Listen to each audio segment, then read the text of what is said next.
आप सभी का एक बार फिर से स्वागत है हमारे को नई वीडियो में। तो आज हम बात करने वाले हैं मक्के की फसल के बारे में और हमारे इस वाले रकबे के बारे में। अगर ओवरऑल इस वाले रकबे के बारे में बात करें तो ये जो रकबा है 3 एकड़ का रकबा है। और अगर इसकी सोइंग के बारे में बात करें तो 22 अक्टूबर की सोइंग है, आज 18 दिसंबर है। ओवरऑल इसको 58 डेज़ पूरे कंप्लीट हो चुके हैं।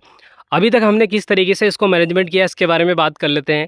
तो देखिए क्या है कि हमने जैसे 22 अक्टूबर को इसकी सोइंग की है, तो इसमें जो बेसल डोज है उसमें हमने लिया है पर एकड़ के हिसाब से 1846, जिसको कि डीएपी के नाम से जाना जाता है। इसको हमने बेसल डोज में लिया है। इसके अलावा बाकी कुछ भी एक्स्ट्रा एफर्ट नहीं लगाया है। अगर आप लगाना चाहें तो आप लगभग 10 से 15 केजी पोटास आपके खेत में पहले ब्रॉडकास्टिंग कर सकते हैं। इसके बाद में क्या है कि हमारी जैसे ही बुआई होने के बाद फिर हमने फ्लड से एक सिंचाई करी, और सिंचाई करने के लगभग 15 से 20 दिनों के बाद में इसके बीच में हमने पहले इसमें यूरिया ब्रॉडकास्टिंग किया, और यूरिया की ब्रॉडकास्टिंग करने के बाद में फिर हमने इसमें सिंचाई की। हर बार हम इसी मेथड से हम पहले सिंचाई करते हैं। पहले हम क्या करते हैं कि पहले यूरिया या फिर जो भी फर्टिलाइज़र आपको देना है इसकी ब्रॉडकास्टिंग करते हैं, और उसके बाद में फिर हम क्या करते हैं कि हमारी सिंचाई होती है। क्योंकि क्या है कि पहले अगर हम सिंचाई कर देंगे तो बाद में यूरिया देना थोड़ा सा मुश्किल हो जाता है, क्योंकि काफ़ी ज़्यादा गीला खेत रहता है और थोड़ा सा समय ज़्यादा लगता है फिर उसके बाद में। तो क्या है कि हमारा जो खाद देने का या फिर जो भी फर्टिलाइज़र देने का तरीका है वो इसी तरीके से है। इसके बाद हमने 15 से 20 दिनों के बाद में फिर सिंचाई की, और अब हमारी तीसरी सिंचाई स्टार्ट होने वाली है। तो तीसरी सिंचाई से पहले अगर हम बात करें तो हमने इसमें पहले यूरिया के साथ में जिंक प्लस बोरान इसकी ब्रॉडकास्टिंग कर दी है। अभी फ़िलहाल की कंडीशन में अगर आप देखोगे तो इस तरीके से आपको ये यूरिया दिखेगा, ये ब्रॉडकास्टिंग करके रखा है। अब क्या है कि आपका जो डिस्टेंस रहेगा पौधे से पौधे का, जैसे कि यहाँ पर अगर आप देखोगे तो ये जो डिस्टेंस है ये आपको लगभग 1 फीट का डिस्टेंस मिलेगा। यहाँ पर आपको जो डिस्टेंस है थोड़ा सा 1 फीट से ज़्यादा डिस्टेंस मिलेगा। तो कम से कम आपका जो प्लांट टू प्लांट डिस्टेंस है ये 1 फीट से थोड़ा सा ज़्यादा होना चाहिए। क्योंकि जैसे ही इसमें फ्लावरिंग स्टेज निकलेगी उसके बाद फिर ये देखिए इस तरीके से इसकी कुछ जड़ें निकलेंगी, उसके बाद फिर कुछ जड़ें यहाँ से भी निकलेंगी। तो ये क्या करेंगी, तो लगभग 8 इंच का जो एरिया है इन जड़ों से पूरा कवर अप हो जाएगा।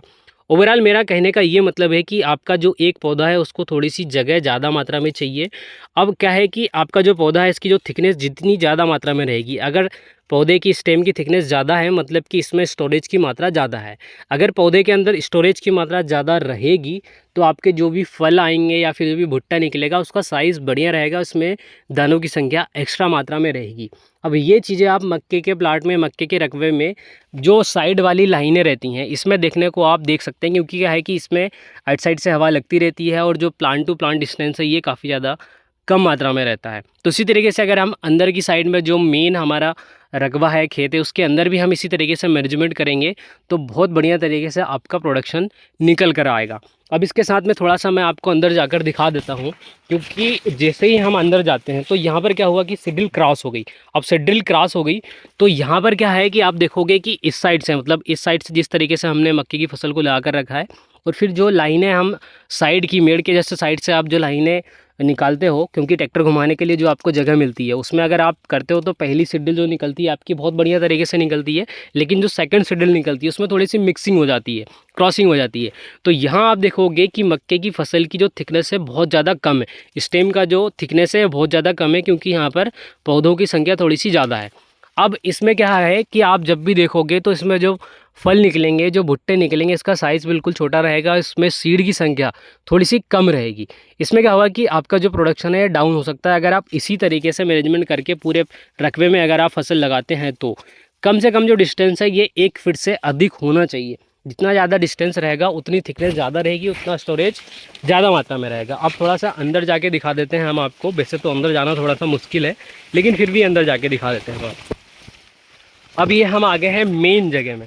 अब मेन जगह में अगर देखें तो यहाँ जो लाइनें हैं, वैसे तो अगर हाइट देखें तो लगभग 55 दिन जैसे ही हो जाते हैं उसके बाद जो हाइट होती है लगभग 7 फीट प्लस हो जाती है। तो अभी इसकी जो हाइट है लगभग 6 से 7 फीट के समथिंग हो चुकी है, और यहाँ पर थोड़ा सा दिखाना भी मुश्किल हो रहा है। अब यहाँ अगर हम देखें तो जो लाइन से लाइन का डिस्टेंस है यहाँ अगर आप बीच में देखोगे तो जो रो से रो का डिस्टेंस है ये 2 फीट रखा गया है, लेकिन उसके जस्ट बाद में अगर आप देखोगे तो यहाँ पर जो लाइनें हैं, ये जो लाइन से लाइन का डिस्टेंस है ये 1.5 फीट रखा गया है। अगर आप फर्स्ट टाइम में इस तरीके से सॉइंग करते हैं तो आपका जो लाइन से लाइन का डिस्टेंस है ये हर एक लाइन का आपको 2 फीट रखना है। इसके बाद जैसे ही आप लगाना स्टार्ट कर दो और आप 1-2 साल लगा लो, आपको सही तरीके से सारा आइडिया हो जाए, उसके बाद इस तरीके से आप डिस्टेंस मैनेजमेंट कर सकते हैं, क्योंकि ये जो पद्धति है चीनी पद्धति है। और जो चीनी पद्धति होती है उसमें क्या होता है कि बेड के ऊपर आपके 2 लाइनें लगते हैं, उसके बाद फिर आपका जो डिस्टेंस है 2.5 से 3 फीट का रहता है, फिर उसके बाद फिर एक आपका बेड निकलता है, फिर उसके बाद फिर आप क्या क्या करते हैं कि फिर आप 2 लाइनें लगाते हैं। तो चीनी पद्धति में क्या होता है कि जो रो से रो का डिस्टेंस है ये थोड़ा सा कम ज़्यादा करके आप प्लांट अप संख्या थोड़ी सी ज़्यादा बढ़ा सकते हैं। इस तरीके से मैनेजमेंट करके प्लांट अप संख्या ज़्यादा बढ़ाओगे तो क्या है कि आपकी सीड जो क्वांटिटी है ये भी कम लगेगी, और उसके साथ में जो आपका पौधे से पौधे का डिस्टेंस है ये भी सही तरीके से मैनेजमेंट हो जाएगा। अब काफ़ी सारे क्वेश्चन थे, काफ़ी ज़्यादा सवाल थे किसानों के, तो उसके बारे में हम थोड़ा सा डिटेल से डिस्कस कर लेते हैं। पहला सवाल ये था कि इसमें पानी कितने लगते हैं या फिर किस तरीके से हम मैनेजमेंट करके इसको सही तरीके से निकाल सकते हैं। अगर पानी के बारे में बात करें, सिंचाई के बारे में बात करें, तो गेहूं में जितनी सिंचाइयाँ लगती हैं आपकी, जैसे अगर गेहूं के बारे में बात करें तो गेहूं की जो सिंचाई है लगभग 4 से 5 सिंचाइयाँ लगती हैं। उसी प्रकार से अगर मक्के के बारे में बात करें तो मक्के की फसल में भी अगर आपकी जो मिट्टी है बहुत ज़्यादा हैवी सॉइल है तो आप लगभग 4 से 5 सिंचाई करके आप सही तरीके से उत्पादन ले सकते हैं। लेकिन अगर आपकी जो सॉइल है बहुत ज़्यादा हैवी नहीं है, थोड़ी सी हल्की है, तो इसमें फिर आप लगभग 5 से 6 सिंचाई कर सकते हैं ताकि आपका जो उत्पादन है बेहतर तरीके से आए।